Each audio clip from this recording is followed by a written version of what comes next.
Well, what is up, everybody? It is the only time of the year to be photographing the Double Milky Way Arch. It is March, I don't know, I think it's March 17th, and the weather has been insane, ridiculous, annoying, almost exactly like last year's Double Milky Way Arch adventure, which is really funny because you can just never have a shoe-in for an easy astro expedition, that's for sure. So if you can tell, we got pretty decent skies right now, but if you can see behind me now, we have this big old cloud that just kind of really developed out of nowhere. And we've just had crystal clear blue skies all day, and the weather forecast has pretty much said, at least from Astrospheric, that we were pretty much going to have clear skies all night. So I'm hoping that that is the case, but the HRRR model on Windy says that that is not the case, and it's probably going to be pretty crappy all night, and we will just kind of see what happens moving forward. So I just packed up the car. I'm going to be car camping tonight. I think not really car camping per se, but basically just taking little micro naps in my car whenever I can, because the Milky Way Arch for the Winter Milky Way, I'm going to start taking that around 9:50, or about 10 o'clock. I'm going to wrap that up about 10:30, and then the Spring Arch I'm going to be photographing around 9, or no, not 9, about 4 a.m., 4:30, and wrapping that up right before 5.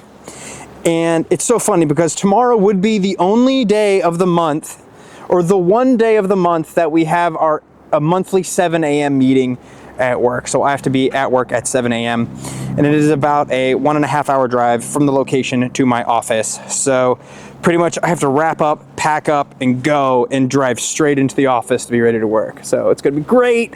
I might get 3-4 hours of sleep in the car if I'm lucky. So without further ado, I need to head on over. So let's get going to where we're going.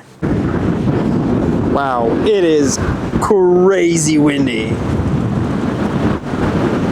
Wow, all right, so here we are. See, these are the conditions right now. It's golden hour, sunset, we got some clouds. Not terrible. The wind is just ferocious. Like, you probably can't see, and I don't have my zoom lens on, but right across from there, way back there, just some really nice, incredible waves crashing on the rocks. I wish I had my zoom, but I don't. But the waves are just really intense, and I'm considering having my tripod here. It's a little protected from the wind, but it's still really, really windy. You know, it's low tide now, and the wind is supposed to die down just a hair, but it's still supposed to be pretty bad. Like, that wind gust, there's just no way that I would be able to do any sort of tracking at all. There's just no way. So I'm gonna keep going a little bit further. There is an eastern side where the wind shouldn't be blowing as bad. I'm gonna see if I can find any places there. Maybe it'll be a little bit more sheltered from the wind, but the temperature has also dropped pretty significantly too. I did bring my snow pants, but I didn't bring my winter boots. I didn't think it would be this bad, but I think I should be okay still.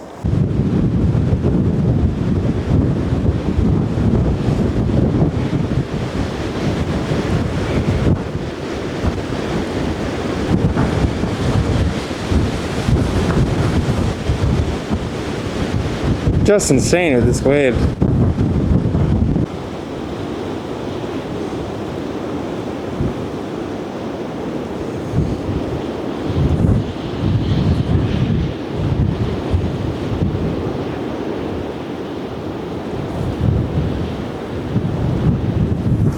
Just incredible.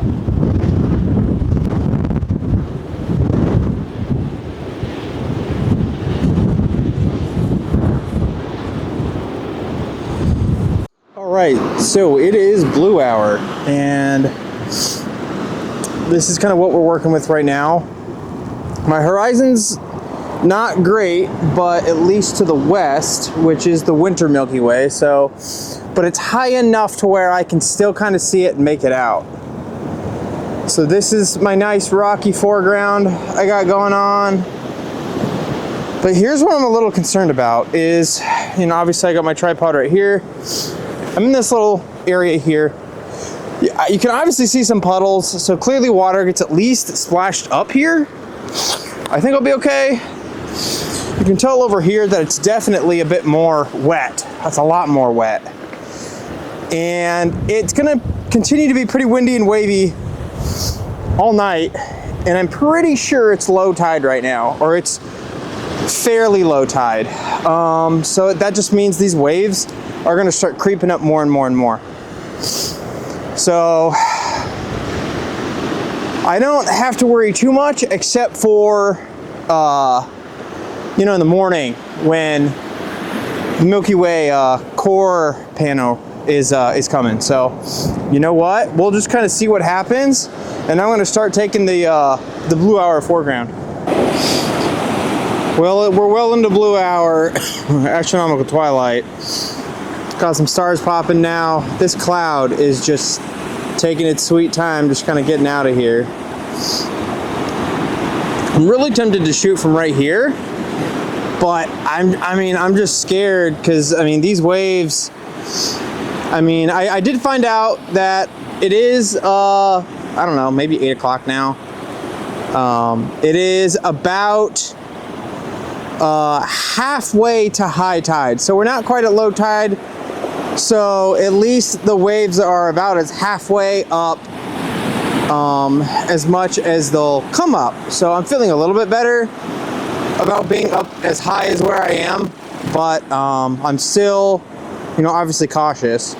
So, but man, so far so good. So far so good. Fingers crossed. Well, crazy enough, it's almost dark, and since I kind of forgot to, not that it really matters, but I didn't take my foreground shots with my Astro modified camera. Typically, if I'm gonna do these blends, I want to just keep everything with the same camera. It just makes it easier. But I forgot because I'm also filming on my Sony camera, which is what you're obviously seeing me on right now. So I have roughly, I don't know, maybe an hour, almost 2 hours until I need to start shooting my Winter Milky Way shot. So I'm gonna take a peek at photo pills and just make sure that my alignment is what time I want my alignment for. Yeah, 10:30 is when I want to start taking my shot. So then that means, yeah, because I want the Milky Ways to be pretty symmetrical. So 10:30, so I have a good bit of time to kill before I need to start getting ready. It's about 8 p.m. now. I need to start getting the tracker set up about 9:30, so why don't I'm gonna go check out those other spots that I checked out just to see how windy it is. Where I am now on the eastern side, it's really not that windy, it's not too bad. There's a couple gusts of wind that kind of come through and whatnot, but the thing that I am gonna miss over on this side is, because my horizon is so bad to the west, I am not going to catch really any of the zodiacal light if it's really brilliant tonight. And that's a really big part of the Winter Milky Way that I haven't photographed this year. And this is a really fantastic place to get it, but not on the east side. On the west side of the loop is the better part. So I'm gonna head back. I think what I'm gonna do is, I know where I'm gonna take my tripod. I don't see why not. I could leave it here, just to see. I do have the extra tripod, but I don't imagine I'm gonna end up staying over there because I do think it's gonna be way too windy. But no, I'm just gonna take my tripod. Let's go check it out.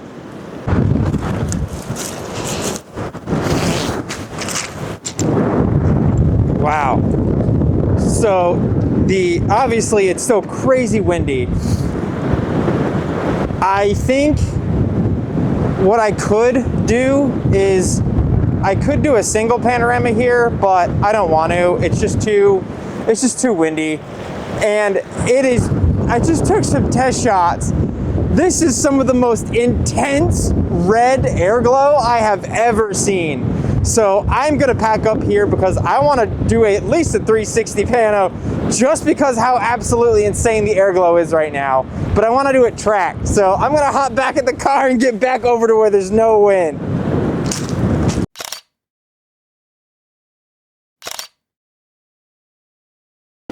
I had to move my tripod from my original shooting location because the water's coming up a lot higher than I thought it would. And I'm a little worried that as I'm taking the long exposures, it'll just keep creeping up. It just sucks.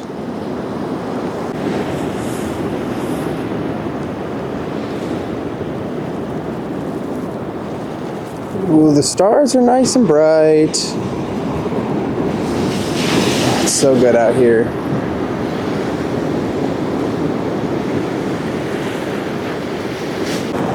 So this is where I was standing earlier to take my foreground, and we're now pretty much all full of water down here, cause just like I can't even like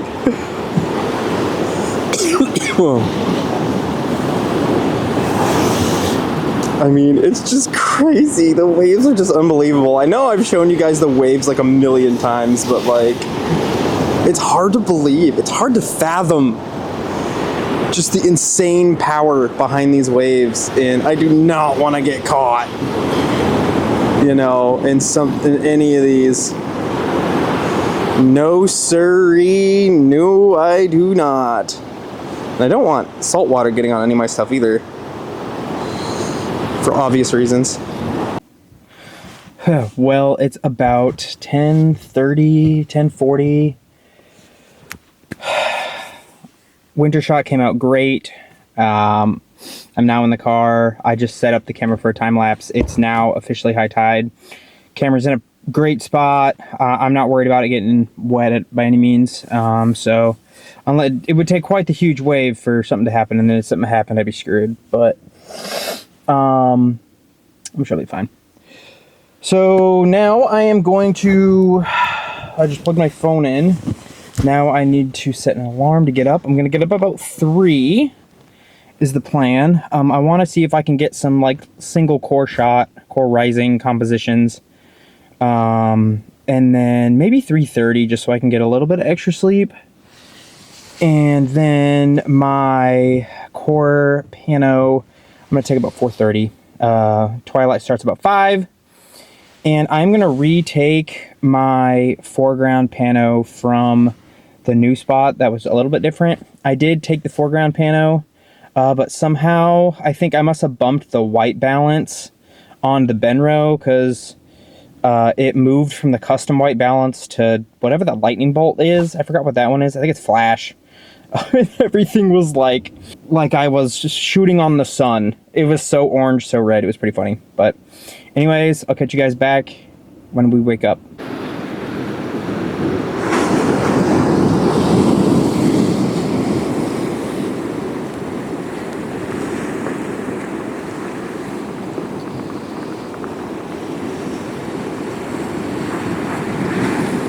It is about 3:50. I'm taking some quick stacked shots. I'm just doing some regular landscape shots. It is much colder now. It's about 20 degrees out. But man, I am so ecstatic to be out here. Everything's working for now. The wind has died down pretty significantly.